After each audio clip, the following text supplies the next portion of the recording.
Bonjour à tous, je vous propose donc cette cinquième séance d'analyse numérique appliquée aux équations dérivées partielles. Je vous rappelle que lors de la séance précédente, nous avions très facilement dégagé des propriétés éminemment importantes, comme nous allons le voir d'ici quelques séances, concernant le problème modèle que nous avons considéré en dimension 1, c'est-à-dire le problème modèle du Laplacien dégénéré à une seule équation différentielle du second ordre, et le problème du Laplacien homogène, c'est-à-dire U seconde égale 0, ce qui nous a permis d'intégrer, et selon les conditions limites, soit de Dirichlet, soit de Neumann, soit de Neumann-Dirichlet, eh bien nous avons, mis en évidence les propriétés d'existence et d'unicité ou pas, d'existence ou pas et d'unicité ou pas de la solution. Eh bien nous allons en tout cas tendre dans un tout premier temps, parce que nous sommes encore au début de cet apprentissage, mais nous allons quand même regarder comment on peut procéder à la généralisation de ces résultats fort importants, comme je l'ai rappelé, dans le cadre de la dimension n, en tout cas pour une partie de ces résultats.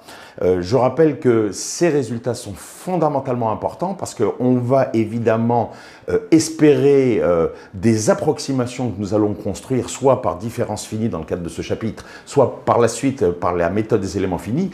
On va être en mesure d'attendre, c'est le moins qu'on puisse donc exiger des approximations qu'elles possèdent ces propriétés de la solution exacte, elle inaccessible, mais que nous allons, approcher avec des méthodes robustes et puissantes. Et donc, il est clair que ces premières informations théoriques, j'ai envie de dire, sur la solution du problème, sur ces premières informations de la solution du problème, eh bien, vont être, autant que faire se peut, prolongées aux approximations, comme nous le verrons par la suite. Alors, c'est la raison pour laquelle je vous propose donc une troisième partie modeste de généralisation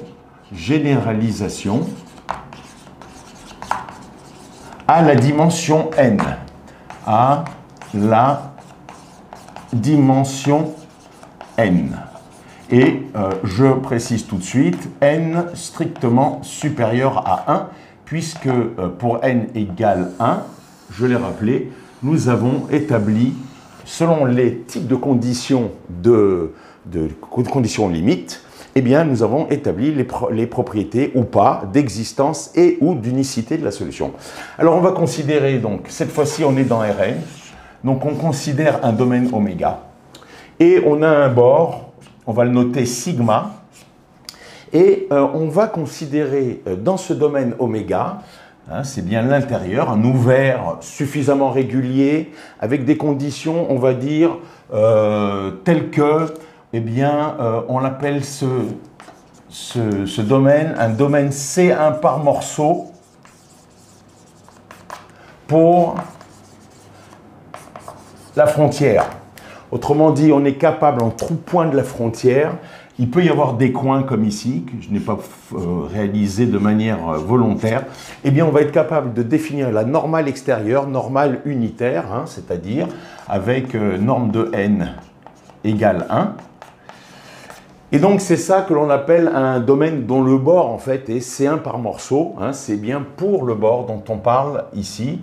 Ça va être aussi un ouvert topologiquement pas trop méchant, c'est-à-dire où il n'y aura pas de trou dans un premier temps. On va faire des choses relativement simples pour un peu dégager cette matière que l'on cherche à découvrir pour, encore une fois, les futures approximations que nous allons construire. Alors, je vous rappelle donc qu'on a considéré le problème PC, et le problème PC, eh bien, c'était moins Laplacien U égale F avec un signe moins ou pas. Vous pouvez le garder ou ne pas le considérer. Ça ne change rien dans nos affaires, puisque si mon Laplacien U égale F, Laplacien U égale moins F, et ce moins F, je le rebaptise grand F, si vous voulez. Donc là, il y a un signe moins historique qui nous sera très utile, on va dire, dans la méthode des éléments finis, pour la méthode des éléments finis. Et encore, si le signe, encore une fois, n'était pas présent, ce n'est pas bien grave. Donc, c'est juste de la décoration. Donc là, on a ce problème du Laplacien, on va dire, pour lequel on cherche une solution U. Je vais écrire tout de suite dans un instant un petit peu plus sur U et sur F également. Alors, on va considérer les trois problèmes simultanément pour ce qui va nous intéresser. Vous allez voir, c'est assez étonnant de pouvoir faire ça en bloc, mais c'est faisable. Nous allons considérer où le premier cas de figure avec les conditions de Dirichlet. Je dis bien, ça va être l'une des trois conditions que on va considérer. Donc, soit ça va être U égale G sur le bord. Donc, le bord, je l'ai appelé ici sigma. Ça, c'est ce qu'on appelle D comme Dirichlet. Donc, on aura le problème de Laplace Dirichlet. Ou alors, on aura le problème de Laplace Neumann. Donc, ça sera avec DU sur DN égale H. Et puis, on pourrait avoir le problème mixte. Je vais l'appeler M comme mixte. C'est-à-dire, on va supposer que sigma, le bord, eh bien, il est composé de deux morceaux réels, hein, pas des points, pas un point, pas tout. Gamma 1, ça serait tout le bord, et puis gamma 2, ce serait le point qui resterait peut-être pour compléter tout le bord. Non, on a ce qu'on appelle des bords, des morceaux à mesure non nulle, c'est-à-dire des vrais morceaux de courbes, des vraies courbes dans R2, si vous regardez le problème dans le plan du tableau. Alors, le problème mixte, ça va consister à dire qu'on connaît U égale G sur gamma 1 et DU sur DN égale H sur gamma 2. Voilà. Donc, en fait, on considère le problème, je répète, du Laplacien. On cherche une solution U, solution donc de l'équation de Laplace, en fait, qui est l'équation de Poisson, puisque le second membre ici est, comment dirais-je, quelconque, peut-être nul, peut-être non nul, donc c'est l'équation de Laplace-Poisson, vous avez compris. Et on l'a sorti, on associe plus qu'à sortir l'équation de Laplace avec l'une des trois conditions limites. Soit la condition de Dirichlet où on connaît U sur le bord, c'est une fonction G. Soit alors on connaît pas, on n'a pas la condition de Dirichlet, mais on a la condition de Neumann, et donc on connaît la dérivée normale. Je vous rappelle que DU sur DN, c'est une notation symbolique qui représente la projection du gradient selon la normale. Comme il y aurait d'ailleurs DU sur D taux par rapport à la tangente, au vecteur tangent. C'est, comment dirais-je, la projection du gradient selon le vecteur normal. Extérieur ici, puisque je l'ai, comment dirais-je, choisi extérieur. Donc, deuxième condition, condition de Neumann, on ne suppose pas connaître la fonction, donc on suppose connaître la dérivée normale. Cela arrive dans un certain nombre de cas de figure, c'est ce qui motive évidemment ce type de condition. Autant la condition de Dirichlet semble assez raisonnable, on connaît au bord, on va dire, la solution. La dérivée normale, et pourquoi pas autre chose? Eh bien, vous avez raison, pourquoi pas autre chose? Il y a autre chose. Mais historiquement, et dans des problèmes appliqués aux sciences de l'ingénieur particulièrement rebolote en mécanique, la dérivée normale de U fait sens, et c'est la raison pour laquelle les mathématiciens, et pour ne pas dire les mécaniciens qui ont envisagé ces problèmes de manière théorique, ont considéré ce type de problème, ni plus ni moins. Enfin, eh bien, il y a le problème mixte, hein, on considère l'équation de Laplace avec la donnée de U, cette fois-ci sur le bord gamma 1, hein, on va, si vous voulez, hein, on pourrait matérialiser comme ça ici, hein, gamma 1, avec, voilà, j'ai coupé, ici vous avez gamma 1, et puis de l'autre côté vous avez gamma 2, hein. Le complément du bord, gamma 2. Et donc, on connaît la fonction CG, ce que je connaissais sur tout le bord, là maintenant je connais que sur un morceau du bord. Et puis là, ce que je connaissais au niveau de la dérivée normale sur tout le bord dans la condition de Neumann, et bien là je connais la dérivée normale sur l'autre partie du bord. Alors, une remarque fondamentale, eh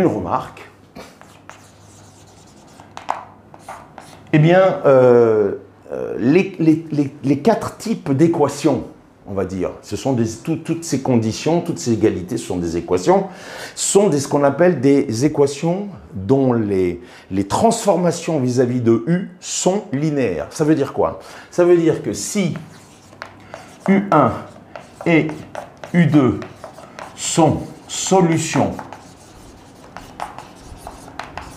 de, on va dire, de l'équation de Laplace,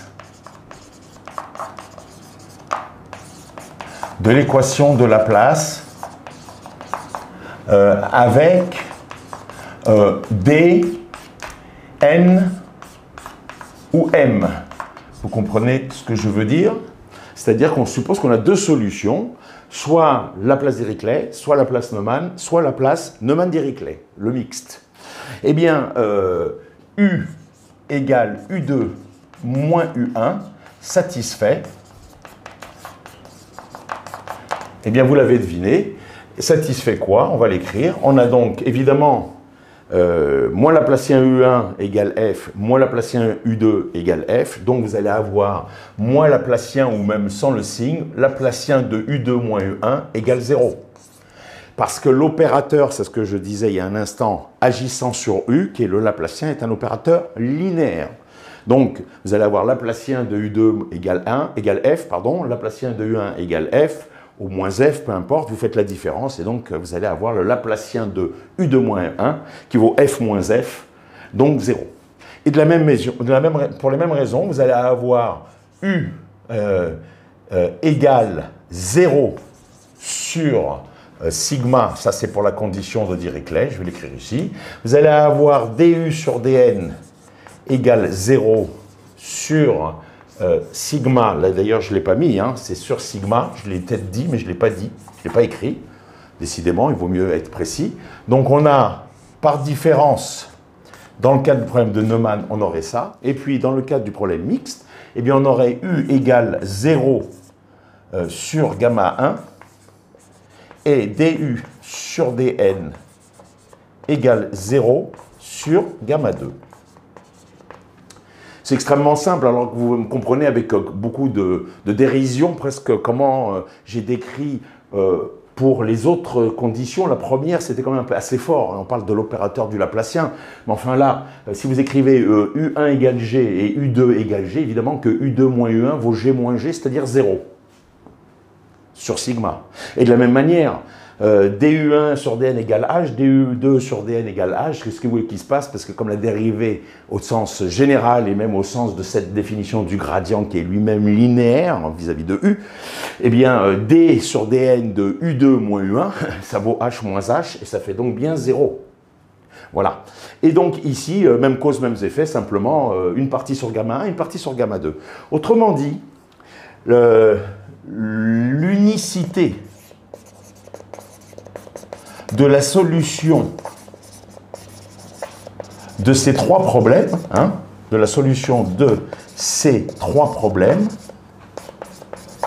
revient à considérer ce que l'on appelle les problèmes homogènes associés, c'est-à-dire des conditions nulles, soit dans oméga, soit sur tout le bord, soit sur chacun respectivement sur sa partie du bord. Donc revient à considérer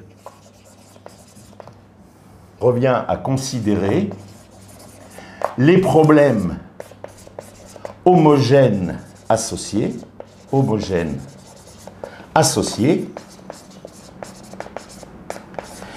et je vais l'écrire ici, et à montrer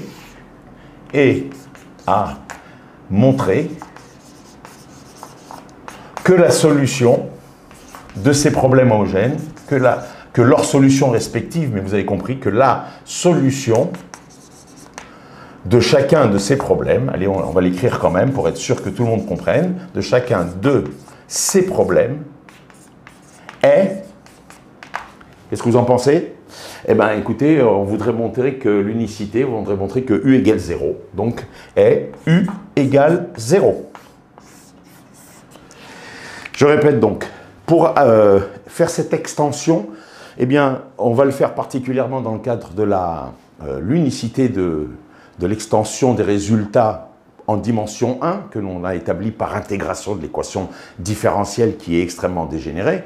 Eh bien là, l'idée, c'est de dire la chose suivante. Si je considère chacun de ces trois problèmes, Dirichlet ou Neumann-Dirichlet, eh bien l'unicité de la solution consiste à dire que si on a deux solutions, eh bien est-ce que la solution différence est nulle, en quelque sorte? Est-ce que la différence de ces deux solutions est nulle?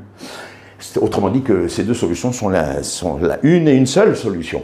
Et donc là, je ne l'ai pas écrit, autant pour moi, encore une fois, mais c'est pas grave, c'était pour voir si vous suiviez, personne n'a rien dit, hein, c'est quand même étonnant. Habituellement, vous êtes plus vif hein, dans ce genre de remarques. Alors, Ici, je ne l'ai pas non plus dit, hein, ça c'est, je l'ai dit mais je ne l'ai pas réécrit, hein, ça c'est pour le cas du problème mixte de Neumann-Dirichlet. Eh bien dans chacun de ces trois cas de figure, vous voyez que montrer l'unicité de la solution, ça revient à montrer que le problème homogène associé, le problème homogène, Laplace-Dirichlet, Laplace-Neumann ou Laplace-Neumann-Dirichlet homogène, on dit, c'est-à-dire avec les données nulles, eh bien admet que comme solution U égale 0. Et ça, vous allez voir que c'est une partie qui se fait assez facilement, de manière étonnante. Il faut avoir l'idée du point de départ. Alors, vous allez trouver dans la plupart des livres le mode opératoire pour y arriver. Mais, en même temps, quelques mots supplémentaires de pour ce mode opératoire ne seraient pas, comment dirais-je, inutiles. Parce que la véritable problématique, c'est pas de comprendre ce que je vais faire, c'est de trouver l'idée qui permet de faire ce que vous allez trouver dans tous les ouvrages. Qu'est-ce que vous voulez que je vous dise? On va avoir besoin d'informations où interviennent pour que la conclusion soit U égale 0. Eh bien, on va avoir besoin, dans les trois cas de figure, d'une information qui intègre le Laplacien, et qui plus est, le Laplacien nul. Nous allons avoir besoin aussi dans le cas du problème du Laplacien, tout cela, c'est du brainstorming pratiquement complètement évident. Hein. Mais vous allez voir qu'une fois de plus, que ce brainstorming complètement évident peut suggérer ce qui va suivre. Donc, il va nous falloir, dans notre écriture, trouver quelque chose où le Laplacien apparaît dans oméga, et en même temps où la donnée de U et ou du sur dn interviennent sur le bord. C'est bien ça l'idée. Et puis évidemment, on verra que cette écriture sera particulière lorsque on écrira que U est nul sur le bord pour le problème de Dirichlet, que la dérivée normale est nulle sur tout le bord pour le problème de Neumann, et puis le problème mixte avec ses valeurs particulières. Donc, où chercher une écriture où à la fois on ait une information sur le Laplacien dans oméga et des informations qui apparaissent en même temps de U et ou de sa dérivée normale sur le bord. Ben, écoutez, je vais le dire pour la énième fois. Allons-y. Formule de Green.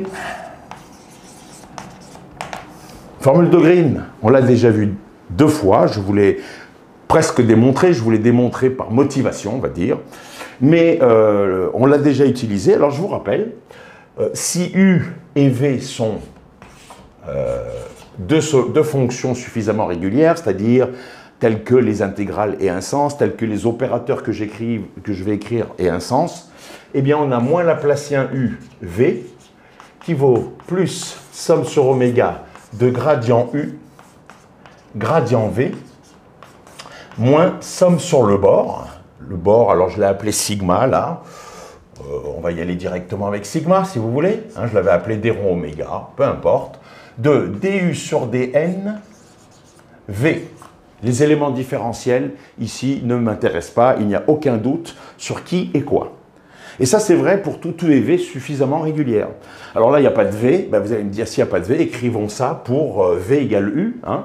Comme ça, on aura une écriture uniquement en U. Donc, on a moins Laplacien U, alors fois U, hein, qu'il n'y ait pas de doute, égale somme sur oméga de gradient U scalaire gradient U, ce qui est le module de gradient U au carré. Qu'est-ce que vous voulez que je vous dise, hein? X scalaire X est norme de X au carré pour un vecteur. Il n'y a pas vraiment de secret. Et puis là, moins somme sur le bord de du sur dn V. Alors, encore une fois, j'ai dit on est dans la dimension n, donc les fonctions sont des fonctions à n variables, mais j'en ai pas besoin, donc je ne vais pas l'expliciter uniquement pour remplir. J'ai dit qu'on était dans la dimension n, strictement supérieure à 1. Voilà. Alors là, je vous ai dit quelque chose, et puis je réécris ce qui ne convient pas. Donc là aussi, j'attendais une remarque, mais je ne l'ai toujours pas eue. Voilà, donc ça, c'est la formule de Green pour U égale V. Alors, pour les trois problèmes, je dis bien pour le problème, on va dire, de Dirichlet, de Neumann, et de Neumann-Dirichlet pour les problèmes. Encore une fois, Laplacien nul, condition de Dirichlet, Laplacien nul, condition de Neumann nul, Laplacien nul, condition mixte, Neumann-Dirichlet nul. Eh bien, cette intégrale-là, la première, elle est nulle parce que Laplacien U est nul.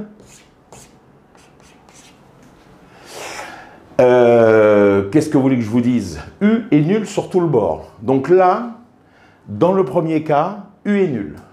Dans le deuxième cas, du sur dn est nul. Dans le troisième cas, soit U est nul, soit du sur dn est nul. Donc, dans tous les cas, ce terme-là est nul. Je vais faire un petit zoom, hein, sans faire de jeu de mots, hein, parce qu'en ce moment, les zooms, il y en a plus qu'on en pense. Mais enfin bon, c'est bien utile. Vous avez évidemment que l'intégrale sur sigma dans le problème mixte de du sur dn fois u. Vous allez pouvoir l'écrire l'intégrale sur sigma 1 de du sur dn fois u, plus l'intégrale sur sigma 2 de du sur dn fois u. Et donc vous voyez ce que je vous disais, hein, si vous regardez le troisième cas, donc là, ici, U est nul, et ici, c'est du sur dn qui est nul. Comme c'est bien mentionné ici. Donc en fait, cette intégrale-là, elle est de bord, c'est une intégrale nulle. Évidemment, dans les deux premiers cas, dans le problème de Dirichlet, ben, vous avez U qui est nul partout. Le problème de condition de Neumann, la dérivée normale est nulle partout, tout va bien. Mais dans la condition mixte Neumann-Dirichlet, eh bien l'intégrale de bord est nulle pour la raison que je viens d'expliciter. Et donc, la formule de Green, ici, le Laplacien étant nul, le terme de bord est nul. Et donc, vous avez dans ces trois cas de figure que l'intégrale de module de gradient de U au carré égale 0. Donc vous avez une intégrale, le gradient, le module d'un vecteur. Le module d'un vecteur, hein, prenez un cas à deux dimensions pour ne pas avoir un discours trop élaboré, mais enfin bon, de toute façon, le module d'un vecteur, c'est sa taille, donc c'est un scalaire. Donc le module, il est positif et c'est au carré, donc tout est positif ou nul. L'intégrande est positif ou nul.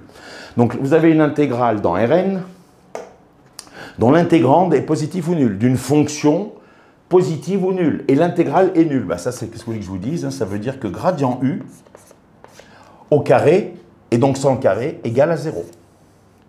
Donc si le module de gradient U est nul, ça veut dire que gradient U est nul lui-même, et ça veut dire donc, dans ce cas-là, que U égale constante, on va dire dans oméga. Donc ça me donne une information extrêmement importante. La formule de Green, dans ce cas-là, hein, elle me dit ni plus ni moins que l'intégrale d'une fonction positive ou nulle est obligatoirement nulle. C'est le Laplacien là-bas qui d'ailleurs qui donne le 0 de l'autre côté. Enfin là aussi, c'est une combinaison de 0, on va dire, qui donne ce 0, si vous voulez. Et donc, inévitablement, le gradient en module est nul. Et donc, si le gradient en module est nul, le gradient lui-même est nul, donc la fonction est constante dans oméga. Alors, c'est là que je vais rajouter un tout petit peu, mais pas grand-chose par rapport à nos hypothèses de travail. Comme je vous l'ai déjà dit, il y a un bloc de cours que j'ai ouvert en même temps que ce cours d'analyse numérique, où véritablement la partie régularité des fonctions, analyse fonctionnelle, comme on dit, est traitée aussi précisément que possible pour une introduction. Et donc, à partir de ce moment-là, eh bien, les précisions fonctionnelles, c'est le cas de le dire, sont à voir dans ce bloc de cours. Ici, je prépare les résultats qui vont nous être utiles pour l'analyse numérique, pour l'approximation. Donc sinon, ça serait un bloc de cours trop important. J'ai pensé à faire les deux dans le même bloc, je vous dis franchement, mais je trouvais que ça serait trop consistant. Et donc, pourquoi je vous dis ça? Parce que si on suppose que la solution du problème, la solution de PC, le problème PC, c'est, je vous rappelle, encore une fois, l'un des trois problèmes, Laplace-Dirichlet, Laplace-Neumann ou Laplace-Neumann-Dirichlet. Et, eh bien, écoutez, on va dire continue jusqu'au bord. Oméga plus le bord, ça fait oméga bar. D'accord? C'est ce que je note, est dans, on devrait dire du point de vue de l'analyse fonctionnelle, est dans C0 d'oméga bar, dans l'ensemble des fonctions, dans l'espace vectoriel des fonctions, si on est encore plus précis, continu, dans Rn défini de oméga à valeur dans R, hein, si on est dans Rn, mais de oméga et le bord inclus. Alors, vous voyez ce qui tombe. Alors, si U est constante, eh bien, dans le problème de Dirichlet, eh bien, j'ai forcément U sur le bord, on note d'ailleurs ça comme ça, U sur le bord égale 0. Donc, on a de facto U égale 0 dans oméga, puisque la constante, on va l'évaluer, cette constante-là, on va l'évaluer par passage à la limite sur le bord, puisqu'on a une fonction qui est continue jusqu'au bord. Donc, pour le problème de Dirichlet, comme la condition au bord est nulle, et que la fonction est constante, eh bien, cette constante, c'est 0. Voilà. Et donc, vous avez compris, pour le cas de Neumann, je laisse pour l'instant un petit point d'exclamation, un petit point d'interrogation plutôt. Donc, pour le problème de Neumann, j'y viens dans un instant. Pour le problème mixte, eh bien, on a, pareil, on a U sur gamma 1, rappelez-vous, qui vaut 0. Donc, je vais dire que comme la fonction est constante dans tout oméga, quand je vais tendre, me rapprocher de gamma 1, puisque j'ai une fonction continue, eh bien, je vais avoir que U, je vais pouvoir évaluer cette constante par gamma 1, par le biais des valeurs de U sur gamma 1, et donc j'aurai U égale 0, de nouveau, dans oméga. Par contre, pour la problématique de l'équation de Laplace assortie de la condition de Neumann, je n'ai pas de possibilité, je n'ai pas de possibilité d'évaluer la constante. Pas de possibilité d'évaluer la constante qui définit petit u, qui définit la solution U. Autrement dit, très simplement, évidemment, il n'y aura rien à faire. Les mathématiques de ces équations reposent sur des propriétés de régularité, d'analyse fonctionnelle. Je vous renvoie tranquillement. On abordera un petit peu, pour la méthode des éléments finis, un tout petit peu dans ce bloc de cours, quelques notions de régularité qu'on ne pourra pas éviter, mais pour la partie de l'approximation, ce n'est pas notre propos. Je vous y renvoie donc dans ce bloc de cours où c'est véritablement l'enjeu de ces méthodes d'analyse mathématique pour les équations de dérivées partielles. Ici, je voulais, comme je vous l'ai annoncé tout à l'heure, disposer de ces résultats-là au moins d'unicité pour la dimension n strictement supérieure à 1. Quand je dispose d'un peu de régularité, la condition de Dirichlet me dit que si U est constante, eh bien cette constante vaut 0. Donc en fait, la solution qui est constante vaut 0 partout. Et donc, n'oubliez pas que cette solution, c'est la différence de deux solutions. Donc, en fait, j'ai unicité de la solution pour le problème de Laplace-Dirichlet. De la même manière, pour la condition de Neumann-Dirichlet, ou mixte, eh bien, de nouveau, j'arrive à évaluer cette constante. Et donc, il y a aussi unicité de la solution pour le problème de Laplace mixte ou Laplace-Neumann-Dirichlet. Par contre, pour la problématique troisième problématique de Laplace-Neumann, il n'y a pas de, comment dirais-je, de possibilité de garantir l'unicité de la solution. Rappelez-vous qu'en dimension 1, c'est exactement ce que nous avions. Pour le problème de Neumann, nous avions ou une infinité de solutions, ou pas de solution du tout. Et ben voilà, là en dimension n, voilà ce qui nous arrive. Alors une remarque, dans la remarque, concernant l'existence de solutions du problème Laplace-Neumann. À savoir, rappelez-vous, donc, il s'agit de résoudre moins laplacien U égale F dans oméga. Et en même temps, on a du sur dn. Alors, égale G, non, égale H, puisque G était consacré à la condition de Dirichlet. Donc, je vais essayer de conserver les notations sur le bord. Eh bien, si je considère l'intégrale sur oméga du Laplacien, encore une fois, je n'écris pas l'élément différentiel, on a bien compris qu'il s'agit d'une intégrale multiple dans Rn, oméga étant dans Rn. Eh bien, cette intégrale-là, c'est exactement ni plus ni moins l'intégrale sur le bord de du sur dn. Vous avez la possibilité de comprendre, je ne dis pas plus pour l'instant, je n'en dis pas plus à ce niveau-là. Mais juste pour vous faire remarquer que donc ça, c'est l'intégrale, si vous n'avez pas encore compris le passage, je vais en parler dans un instant, mais pour autant, en l'admettant, eh bien, c'est donc l'intégrale sur sigma, du sur dn vaut h. Et par ailleurs, Laplacien U, c'est moins f. Donc c'est moins l'intégrale sur oméga de f.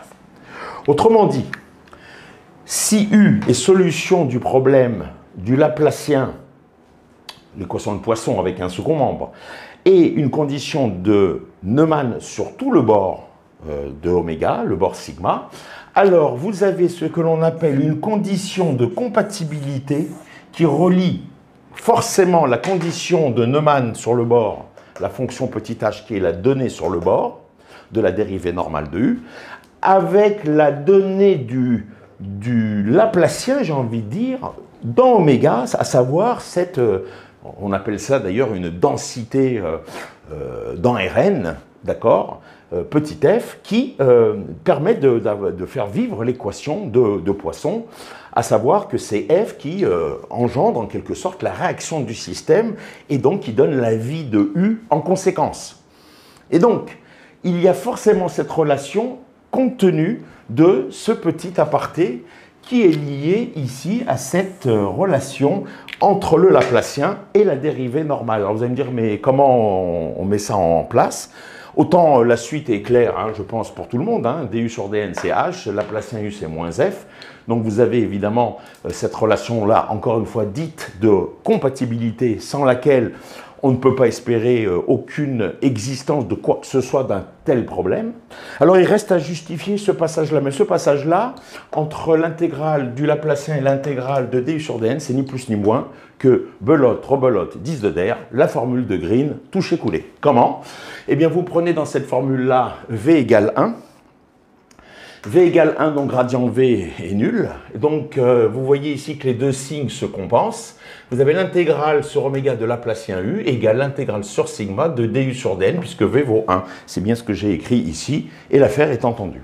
Autrement dit, même l'existence de solution est assujettie, compte tenu de cette transformation, à une condition de liaison dite de compatibilité entre la donnée sur le bord et la donnée à l'intérieur de oméga. Ça, c'était pour un point supplémentaire concernant l'existence de solutions. Alors, évidemment, il y a tout un pan de l'analyse mathématique que nous aborderons un tout petit peu, comme je l'ai déjà mentionné, dans le chapitre des éléments finis de ce bloc de cours, mais je vous renvoie, sinon, pour plus de détails, dans l'autre bloc de cours dédié véritablement à l'analyse mathématique des équations dérivées partielles. J'en ai fait allusion un certain nombre de fois.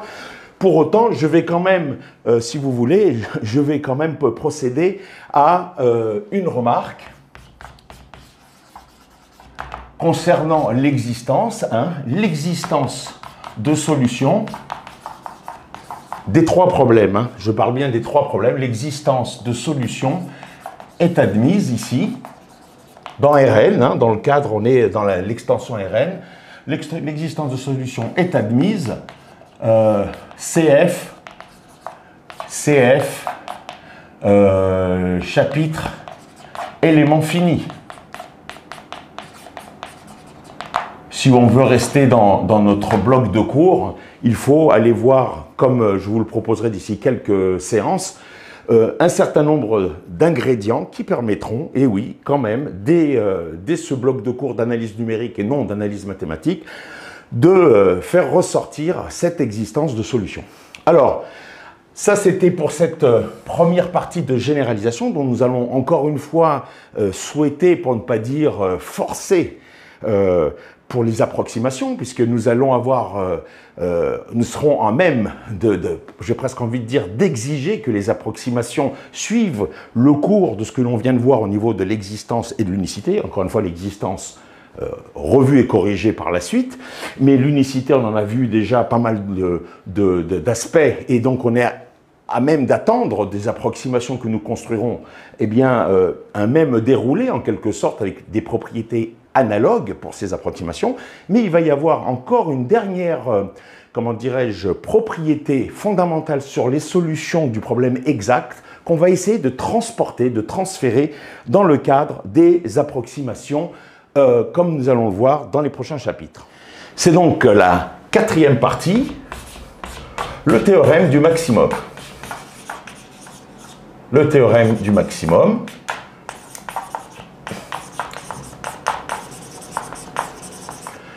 Donc je vais juste proposer son énoncé et surtout en tirer les conséquences majeures pour en disposer au niveau de l'approximation. Alors, si U est continu dans oméga bar, satisfait, eh bien, Laplacien de U égale 0 dans oméga. Dans oméga, c'est ce que l'on appelle une fonction harmonique.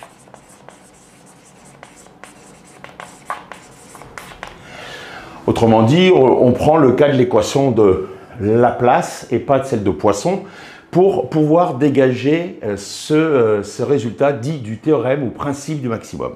Donc si U est dans C0 de oméga bar, donc on a une fonction qui est continue jusqu'au bord. Hein. Oméga plus le bord, ça fait ce que l'on appelle oméga bar ou, pour ceux qui connaissent un peu la topologie, l'adhérence de oméga, c'est-à-dire l'ensemble et sa frontière pour faire simple.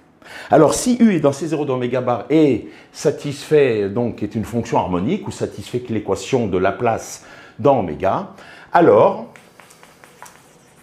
U ne présente de minimum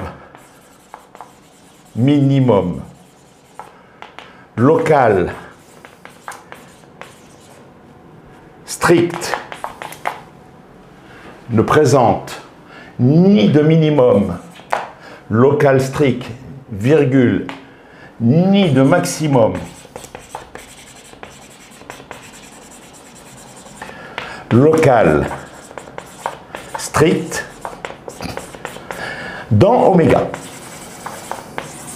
Il nous faut juste préciser, même si vous avez quelques idées, en quoi consiste cette notion de minimum local strict, et on va en voir les conséquences dans un instant concernant la solution de cette équation de Laplace qui ne peut avoir aucun minimum ni maximum local strict à l'intérieur dans oméga. Alors, rappelons, si vous voulez bien, cette définition donc de minimum et de maximum local strict.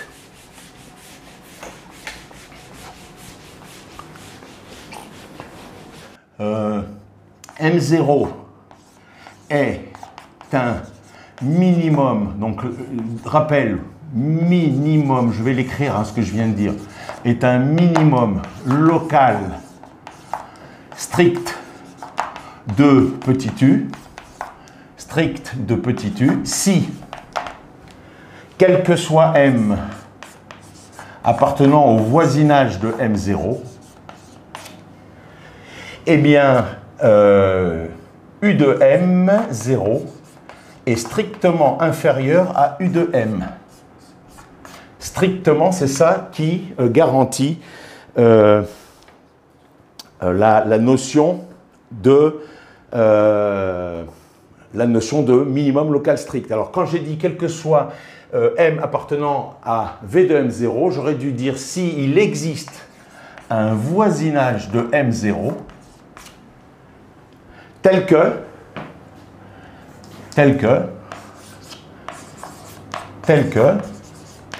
eh bien dans ce voisinage, il n'y ait pas de valeur plus petite que celle de M0. Autrement dit, vous avez donc, voilà, on arrête là l'énoncé du théorème. Vous avez donc une Je vais le faire ici pour ne pas perdre de place, parce que je vais avoir besoin ici de deux choses importantes, comme vous allez le voir. Voilà oméga. Et dans oméga, on a Laplacien U égale 0 en tous les points. Il n'y a pas de point à l'intérieur. Il n'y a pas de point à l'intérieur de oméga. Il n'y a pas de M0 ici,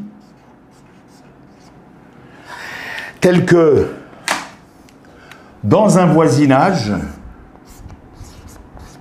tel qu'il existe un voisinage, comme je viens de le rappeler ici, au sein duquel, eh bien, U soit ni minimal ni maximal au point M0.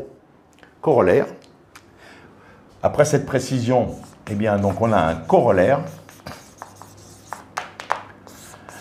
Le maximum et le minimum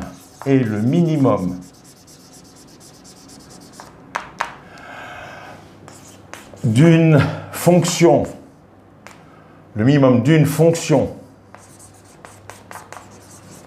harmonique petit u, entre parenthèses, Laplacien de U égale 0 dans oméga, sont atteints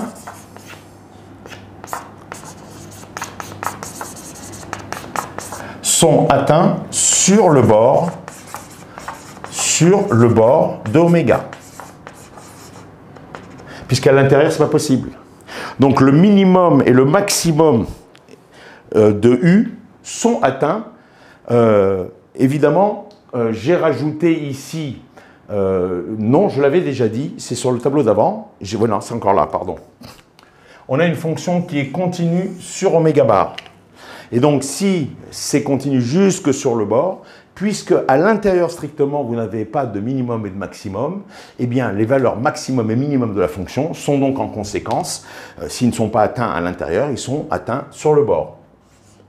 Deuxième corollaire.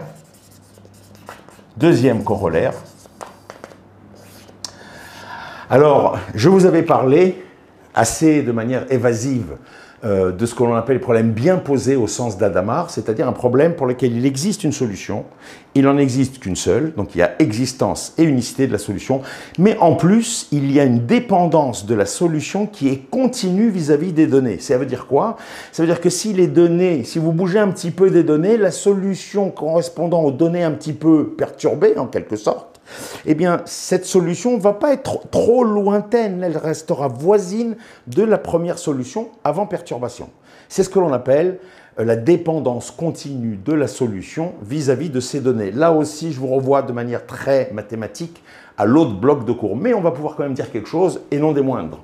Ici, eh bien, corollaire, le problème de Laplace Dirichlet, donc avec la première condition limite, donc on connaît U sur tout le bord, est un problème et bien posé au sens d'Adamard, justement, au sens d'Adamard. Alors, qu'est-ce qu'il nous reste à voir? Il faut un peu préciser les choses dans le cadre de cette dépendance continue. Parce que l'existence, je suis en train de l'effacer, on l'a admise, hein, d'ailleurs pour les trois problèmes. Donc l'existence, on l'a admise, donc ce n'est pas maintenant qu'on va s'en occuper. L'unicité, on l'a vu il y a un instant, hein, grâce à la formule de Green, c'était particulièrement simple d'avoir l'unicité du problème, de la solution du problème, Laplace Dirichlet. Ça, c'est la formule de Green qui nous donne un cadeau assez stupéfiant et extrêmement simple. Ce n'était pas prévisible à l'avance. La particularité du résultat maintenant concernant la dernière propriété de ce bloc de propriétés formulé par Adamard, eh bien, d'ailleurs, je vous renvoie à un livre excellent de mon ami et ex-feu professeur de l'université Pierre et Marie Curie. Je parle du professeur Gérard Tronel, qui a traduit un livre magnifique sur la vie de ce mathématicien Adamard. C'est une parenthèse. Oh, si j'allais jusqu'au bout, je regarderais, elle est là. Donc je vous recommande, pour ceux qui aiment l'histoire des mathématiques et d'un mathématicien hors pair, comme Hadamard, cet excellent ouvrage traduit par le feu professeur Gérard Tronel, que j'ai eu la chance de connaître à l'université Pierre et Marie Curie. Voilà, c'était une parenthèse. En tout cas, Hadamard, mathématicien extrêmement prolixe, Eh bien, qu'est-ce que cela veut dire que ce problème de Laplace Dirichlet est bien posé? Qu'est-ce qu'il en est maintenant de cette troisième condition de continuité de la solution, de dépendance continue de la solution vis-à-vis des données? Le problème dans ce cas-là, ça va être moi Laplacien U égale F dans oméga, et puis U égale G, donc là dans oméga, et là U égale G sur le bord sigma. Eh bien, grâce au théorème du maximum, on va voir maintenant que si f n'est plus une fonction simplement donnée comme second membre de l'équation de Poisson ou l'équation de Laplace avec second membre, mais si on va se donner une suite, on va dire, de fonctions fn, second membre, telle que cette suite tend vers 0 dans C0 de oméga. De la même manière, au lieu d'avoir une condition de Dirichlet sur le bord fixe, on va dire, supposons qu'on ait une suite de fonctions qui tendent vers 0 comme second membre dans C0, cette fois-ci, de sigma. Autrement dit, nous avons deux suites de fonctions, Fn et Gn, chacune vivant respectivement l'une dans oméga, l'autre dans sigma, c'est-à-dire définie sur le bord de grand oméga, je vous rappelle, hein, voilà. Et on suppose qu'elles tendent uniformément vers 0, chacune dans son lieu d'existence, en quelque sorte, à savoir, elles tendent vers 0 dans C0 d'oméga pour Fn et dans C0 de sigma pour Gn. Alors évidemment, on se pose la question, mais dans ce cas-là, qu'est-ce que fait U? Mais U n'est plus non plus une fonction solution d'un seul problème. Pour chaque n, vous avez un Fn, un Gn, donc vous avez un Un. Eh bien, Un, on va enlever le point d'interrogation tout de suite, tend vers 0 dans C0 de oméga bar. Pourquoi? Eh bien, le principe du maximum vous dit la chose suivante. Si Fn tend vers 0, donc vous avez asymptotiquement, vous avez en fait moins Laplacien Un tend vers 0 en quelque sorte. Et donc si moins Laplacien Un tend vers 0, autrement dit, vous avez une fonction, une suite qui devient harmonique à la limite, puisque Laplacien de Un tend vers 0 si Fn tend vers 0. Et donc, qu'est-ce qui se passe? Il se passe la chose suivante, c'est que comme cette suite de fonctions devient une suite de fonctions asymptotiquement harmoniques, d'après le principe du maximum que nous avons vu avant, eh bien, le maximum et le minimum de cette suite de fonctions ne peut être atteint que sur le bord. Oui, mais sur le bord. Le bord, cette suite de fonctions tend vers 0. Un tend vers 0, puisque Gn tend vers 0 sur le bord. Donc le maximum de Un, qui ne peut être que sur le bord, tend vers 0, puisque la suite qui définit la condition limite du bord tend elle-même vers 0. Donc d'après le théorème du maximum,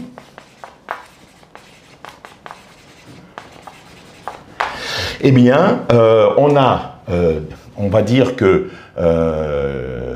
limite de Un en plus l'infini égale 0 au sens de la convergence uniforme. Deux points. En effet, eh bien, on va avoir que Un, on va dire que Laplacien de Un tend vers 0 dans C0 de oméga, puisque Fn tend vers 0 dans C0 d'oméga, donc moins Laplacien Un, pardonnez-moi de ne pas mettre le signe moins, il ne présente aucun intérêt. Donc moins Laplacien Un tend vers 0 dans C0 de oméga, et Un tend vers 0 dans C0 de sigma, puisque UN, c'est Gn sur le bord, et Gn tend vers 0 dans C0 de sigma. Donc vous avez Laplacien de UN qui tend vers 0 uniformément, dans oméga, et la fonction, la suite de fonctions UN elle-même tend vers 0 sur le bord, uniformément, dans C0 de sigma. Et ça implique, d'après le terme du maximum, que UN tend vers 0 dans C0 de oméga bar. Pourquoi? Puisque à la limite, vous avez donc une suite de fonctions harmoniques qui est donc avec un maximum et un minimum qui ne peut pas être atteint dans oméga, donc à la limite, ils sont atteints, ces maximums, ces minimums, sur le bord. Oui, mais sur le bord, la fonction en question, la suite de fonctions en question, tend vers 0.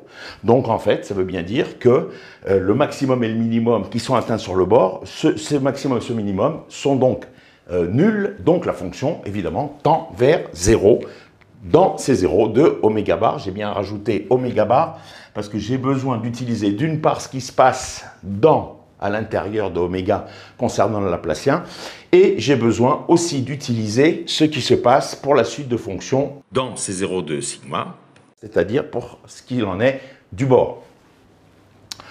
Alors ça se passe, et ça finit, pardon, et donc de ce fait, eh bien, le problème de Laplace-Dirichlet est bien posé au sens d'Adamard, puisque vous avez l'existence et l'unicité, et en quelque sorte, au fur et à mesure que les données tendent vers 0, eh bien la fonction, la suite de fonctions en question, en conséquence de ce comportement des données f et g appelées fn et gn pour la cause, eh bien un tend également vers 0.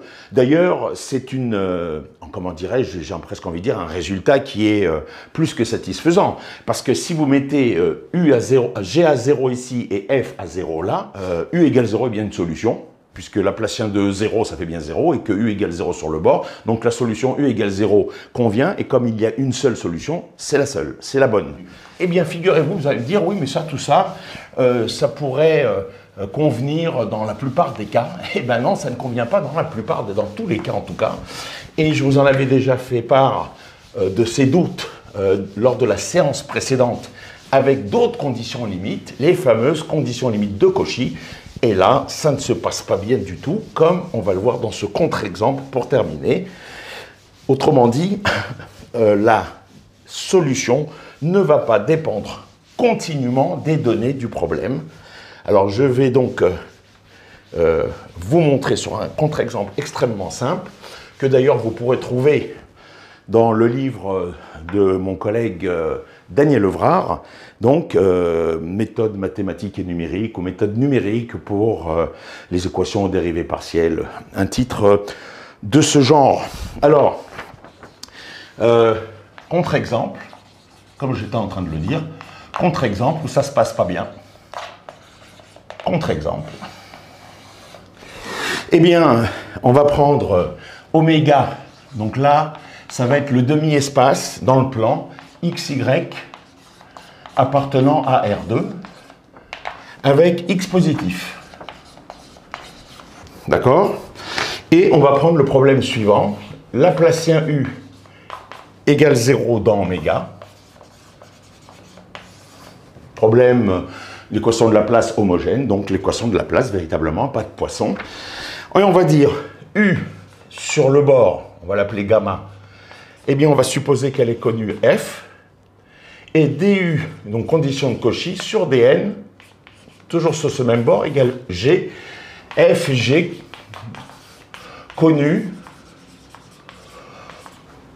suffisamment régulière, hein, comme d'habitude, je ne le répéterai jamais assez, suffisamment régulière pour les besoins de la cause. Donc, en quelque sorte, vous avez, vous voyez de quoi ça parle, voilà le bord, et donc oméga, c'est donc le demi-espace X positif, et voilà le bord, donc ici, on va l'appeler, comme je l'ai mentionné, gamma. Eh bien, ce problème-là, ne satisfait pas les conditions d'Adamard, de dépendance continue. Alors, par exemple, hein, soit Fn de y. Donc, puisqu'on est sur le bord, donc on est ici à x égale 0, donc en fait, la donnée f dépend de y, comme j'ai d'ailleurs. Eh bien, je vais prendre Fn de y égale 1 sur n. Je ne fais que vous retranscrire ce qui est écrit dans ce magnifique livre de Daniel Ovrard.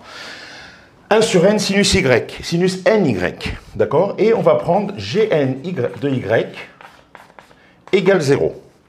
Ça, c'est pour n appartenant à n étoile, et pour tout y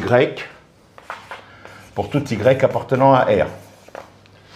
Eh bien, vous pouvez très facilement démontrer que dans ce cas-là, on peut montrer que un de xy, la solution hein, à n fixé, s'écrit 1 sur n sinus ny cosinus hyperbolique nx.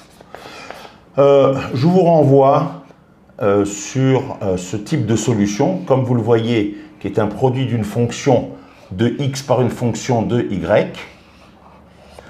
D'accord?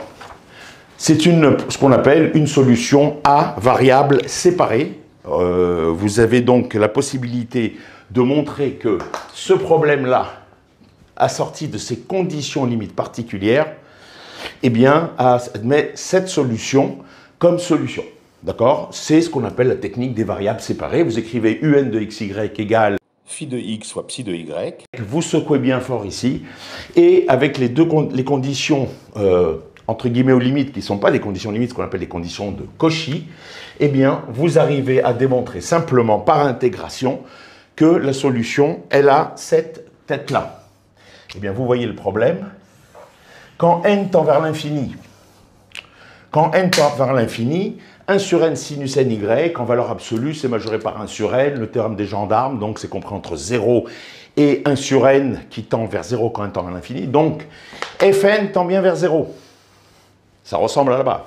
Gn, bah, il est tout le temps nul, donc à la limite, il est toujours nul, hein, il ne bougera pas. Et ça, eh bien, ça tend à cause du cosinus hyperbolique nx, ça tend vers plus l'infini quand n tend vers plus l'infini.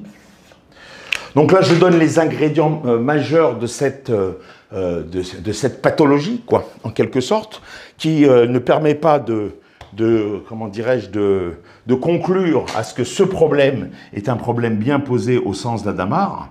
Vous avez un comportement asymptotique divergent quand n tend vers plus l'infini. Et ça, c'est le propre, j'ai envie de dire, de l'inadéquation des conditions, entre guillemets, aux limites. Ce sont bien des conditions aux limites, puisqu'on est bien au bord du domaine d'oméga. Oui, mais enfin, il y a l'autre bord, hein, le bord infini. D'accord, ça, j'en parle pas. Et c'est peut-être là qu'il y a un problème. C'est-à-dire que lui-même n'a pas fourni cet infini-là, les conditions qui calmeraient la solution ici à ne pas diverger quand n tend vers l'infini. Et pour le coup, eh bien, si vous considérez ce problème-là avec ces conditions limites, dites conditions limites de Cauchy, qu'on appelle d'ailleurs en général pas des conditions limites, mais conditions initiales, j'en ai parlé dans la séance précédente.